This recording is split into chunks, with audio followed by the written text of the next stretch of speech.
Hai semuanya, kembali lagi berjumpa dengan saya, Kristinali. Thank you banget buat Matrix yang sudah mengundang saya di acara ulang tahun Matrix kali ini.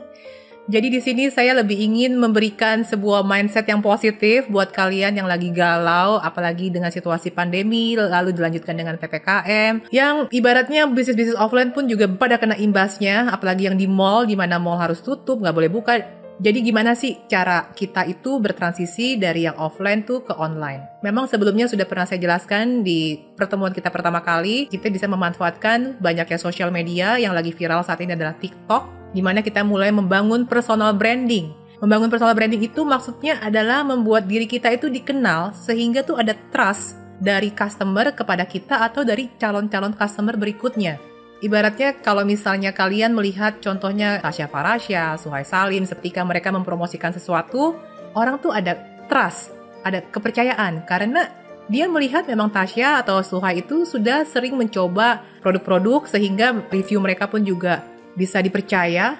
Nah ini yang sebenarnya bisa kita bangun, ya harusnya dari Maret terakhir kita ketemu itu ya, sampai sekarang. Karena yang namanya personal branding itu, kita tuh bisa mulai kapan saja.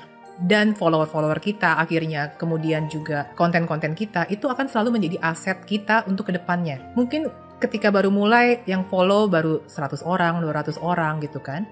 Atau mungkin di TikTok seperti itu. Tapi ingatlah, yang namanya follower kan pasti makin lama akan makin bertambah. Jadi kalian tuh bisa juga coba deh mulai manfaatkan kayak Reels. Sekarang Instagram tuh ada Reels. Jadi ketika kalian mulai sering bagi-bagi tips mengenai rambut di TikTok gitu kan, bisa juga kalian langsung upload juga di Instagram Reels, bisa juga upload di Instagram Story, bahkan di WhatsApp Story.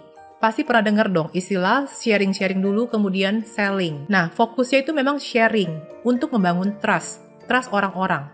Bahkan bisa jadi nanti yang nonton itu bukan cuma customer-customer kalian yang existing. Yang akhirnya nonton itu bisa jadi kalau tipsnya itu bermanfaat banget gitu ya. Atau memang, ini tuh benar-benar sesuai dengan problem rambut yang saya miliki. Misalnya saya punya rambut gatel-gatel nih. Atau saya punya rambut sering rontok. Oh ternyata tipsnya seperti ini. Lalu dia bagikan ke teman-temannya. Sehingga akhirnya menjaring orang-orang baru untuk memfollow akun kalian. Dan semakin lama akan building trust. Nah caranya gimana kalau misalnya kita nggak terlalu paham mengenai tips-tips rambut. Atau mungkin nggak kepikiran. Kita pertama bisa Google dulu tips rambut, nanti pasti ada terusannya gitu loh, tips rambut rontok lah, tips rambut berminyak lah, banyak sekali. Lalu misalnya manfaat conditioner untuk rambut lah, lalu gimana cara penggunaan conditioner yang benar, dan macam-macam gitu. Atau gimana tips agar rambut nggak cepat ubanan, apakah harus begini, lalu tips ngecat rambut di rumah, kemudian pakai bleaching itu harus seperti apa yang biasanya dilakukan di salon lalu digunakan di rumah.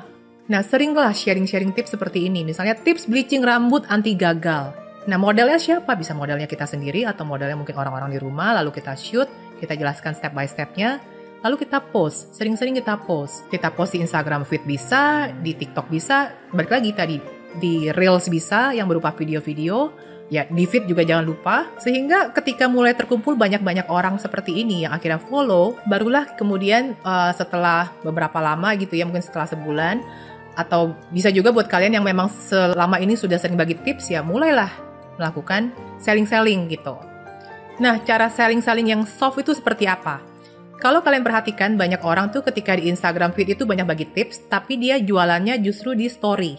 Apalagi sekarang Matrix sudah menyediakan Sokom sebagai media kalian berjualan online. Dan jangan lupa juga, kalau kalian punya nomor WhatsApp, dijadikan link lalu ditaruh di bio Instagram kalian atau bio TikTok kalian. Ketik aja wa.me/628 ya, lanjutannya nomor handphone kalian. Yang ketika diklik otomatis orang langsung terhubung ke chat WhatsApp kalian tanpa diharus simpen nomornya terlebih dahulu. Nah, kalau untuk yang membangun personal branding misalnya di Facebook, nggak tahu ya, di sini masih banyak yang mainan Facebook, cumanya justru kalau misalnya Facebook itu pun juga ada masanya sendiri. Masa tuh maksudnya pengikutnya sendiri yang kayak contohnya saya nih, saya ini lebih aktif di Facebook ketimbang Instagram. Jadi setiap platform itu memiliki audiensnya masing-masing. Ada orang yang lebih fokus di Instagram bahkan nggak pernah buka TikTok. Makanya kenapa saya bilang gunakanlah semua platform. Nah kalau di Facebook kalian bisa mulai add friend. Add friend-nya tuh seperti apa? Kalian bisa coba masuk ke komunitas yang berhubungan dengan ngomongin hair and body care gitu kan. Kan banyak tuh grup-grupnya. Lalu kalian bisa juga add friend dari situ. Karena orang-orangnya di situ kan sudah pasti ada interest mengenai hair and body care. Sehingga orang-orang yang menjadi teman kalian itu adalah orang-orang tertarget. Barulah kemudian mulai posting-posting tips-tips berupa status, berupa mungkin tulisan maksud saya, atau berupa video, Dan just be yourself gitu. Kalau misalnya kalian biasa menggunakan bahasa aku kamu, ya aku kamu. Atau biasa menggunakan pakai nama, misalnya Christina mau menjelaskan ini ya, menggunakan nama silakan. Atau mau menggunakan bahasa yang lebih tidak terlalu formal, misalnya gue, elu gitu ya. Just be yourself, karena authenticity kalian, ketulusan kalian dalam berbagi itu akan terasa vibrasinya ke audience. Nah, buat kalian yang belum memulai ini, tunggu apa lagi? Tidak pernah ada waktu yang paling tepat, mulailah dari sekarang. Dan sekarang saya juga akan bercerita bagaimana cara saya melalui segala sesuatu yang, yang ibaratnya tuh kayak tidak terduga tapi yang buruk gitu. Misalnya seperti situasi pandemi seperti ini ya kan. Pandemi seperti ini juga tidak ada yang menyangka gitu. Maksudnya bukan hanya bisnis offline yang kena imbas, bahkan beberapa bisnis online, jualan make up misalnya. Jualan make up, siapa sih sekarang yang masih pakai lipstick kalau keluar rumah sementara kita harus pakai masker gitu. Tapi balik lagi itu pun juga semuanya kan berdasarkan dari asumsi. Makanya saya selalu bilang ke orang-orang yang mungkin fokusnya jualan makeup, apalagi saya jualan makeup Lume Colors kan, saya jualan lipstick waktu awal-awal itu, lalu beralih ke foundation, ke bedak, segala macam. Kemudian orang suka nanya, Cici gimana ketika pandemi gini apakah penjualan menurun? Nah surprisingly ternyata enggak ya. Karena ketika justru lagi situasi PPKM seperti ini, banyak sekali orang-orang yang akhirnya beralih ke konten kreator, mungkin yang cewek-cewek yang akhirnya demen dandan, dia jadi memanfaatkan waktunya untuk bikin tips makeup tutorial, sehingga mereka butuh makeup. Nah, angle-angle iklan saya atau angle-angle konten marketing saya yang saya bagikan akhirnya lebih sering ke gimana sih memulai karir sebagai seorang beauty vlogger misalnya. Karena kan seorang beauty vlogger kalau misalnya mau memulai karir ya tentunya butuh makeup ini, makeup itu, makeup ini. Sehingga saya bilang nih ada paket buat beauty vlogger nih, udah lengkap, udah ada eyeshadow, udah ada segala macam. Sehingga hemat gitu kalau misalnya kalian memulai karir menjadi beauty vlogger dengan menggunakan paket ini. Jadi angle-angle-nya itu tuh kita mesti bisa kreatif gitu. Nah sekarang lanjut lagi di Instagram. Kalian coba deh, search hashtag tips rambut. Lalu kalian lihat, yang paling banyak nongol itu di Instagram Explorer, itu bentuknya seperti apa? Mungkin ada yang bentuknya video, ada yang bentuknya karusel. Karusel tuh yang kalau kalian lihat di Instagram itu, bisa di swipe up ke kiri, ke kiri, ke kiri, ke kiri seperti itu. Ini pun bisa kalian modifikasi, bisa kalian tiru kasarnya. Kalian tiru, tapi gunakanlah bahasa sendiri. Jadi kalau saya biasanya untuk mendapatkan inspirasi tulisan berupa tips, kadang juga saya sering baca Google gitu kan, baca Google, search Google dulu, kadang ngelihat TikTok gitu kan, sehingga apa yang ingin saya bagikan tuh akan jauh lebih berbobot. Tentunya akan saya remake menggunakan gaya saya sendiri dan bahasa saya sendiri. Jadi ini adalah salah satu angle di mana kalian bisa terus-menerus mendapatkan inspirasi-inspirasi untuk membuat ide konten yang bisa kalian sharing ke customer atau calon customer. Sekarang, saya mau bahas sedikit lebih ke arah spiritual gitu ya. Sekarang bisa dibilang banyak orang tuh selalu berpikir bahwa teknik dan skill itu yang sangat mempengaruhi rezeki kita dalam arti duit gitu ya, rezeki dalam bentuk uang. Seringkali kita lupa bahwa 80% faktor dari kesuksesan kita itu sebenarnya bisa dibilang faktor langit. Ridho Tuhan lah, rezeki dari Tuhan gitu kan. Banyak orang yang suka curhat ke saya, Ci, saya lagi pusing, ini bisnis lagi sepi. Aduh gimana ya orderan tuh susah banget. Pokoknya tuh ngeluh terus. Solusinya awalnya nih yang saya berikan, oke, coba kamu mulai dengan bersyukur dulu. Bersyukurlah setiap hari, tapi jangan bohong, jangan denial dengan hati sendiri. Bersyukur kira-kira ketika kamu memejamkan mata, lalu kamu mengucapkan terima kasih. Kadang di awal-awal itu ketika kita ngomong terima kasih buat apa ya? Tapi terus-terus aja ngomong terima kasih. Bahkan nanti pas udah ngomong ketiga, terima kasih. Pelan-pelan diresapi kata-kata itu, sampai akhirnya terlintas, terima kasih ya Tuhan, saya masih memiliki keluarga yang utuh, saya masih bisa makan hari ini, saya masih punya atap di atas kepala saya. Jadi terima kasih yang memang sejujurnya. Kenapa saya bilang jangan denial? Kalau denial juga toxic juga kan.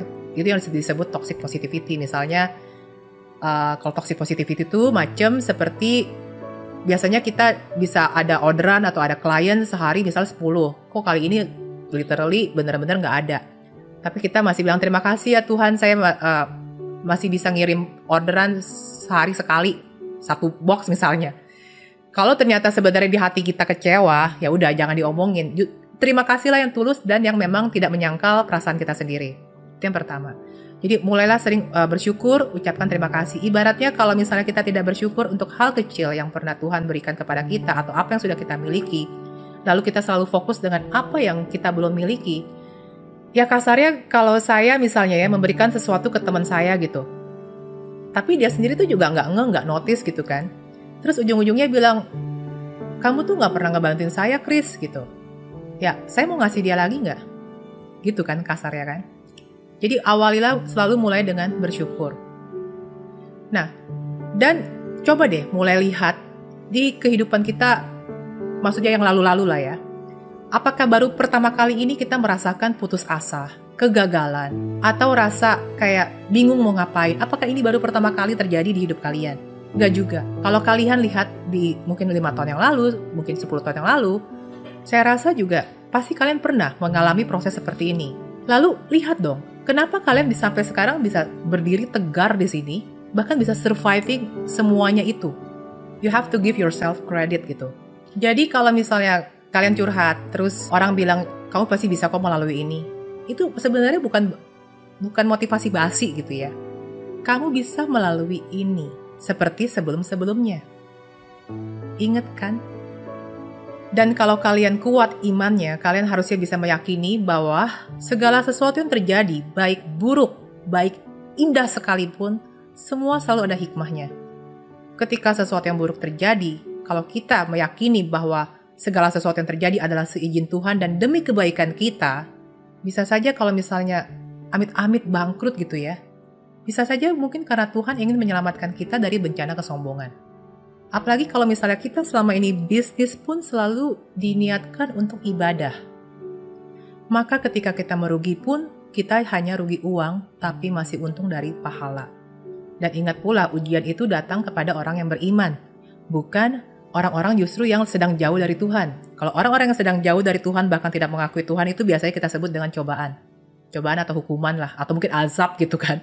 Nah, ketika orang-orang yang jauh dari Tuhan lalu kembali ke Tuhan, kemudian lalu dia berdoa setiap hari, kan sering juga nih ada orang bilang, Tuhan itu jahat, saya udah berdoa setiap hari, saya udah melakukan kebaikan-kebaikan, tapi kenapa? Kenapa ini terjadi kepada saya? Nah, pernah gak sih terpikir di kalian ketika sesuatu yang baik terjadi kepada kalian, pernah gak terpikir, toto omset rame gitu kan? Kenapa gak pernah nanya, kenapa ini terjadi ke saya ketika sesuatu yang indah terjadi? Tapi ketika sesuatu yang buruk malah nanya, Tuhan kenapa ini terjadi kepada saya?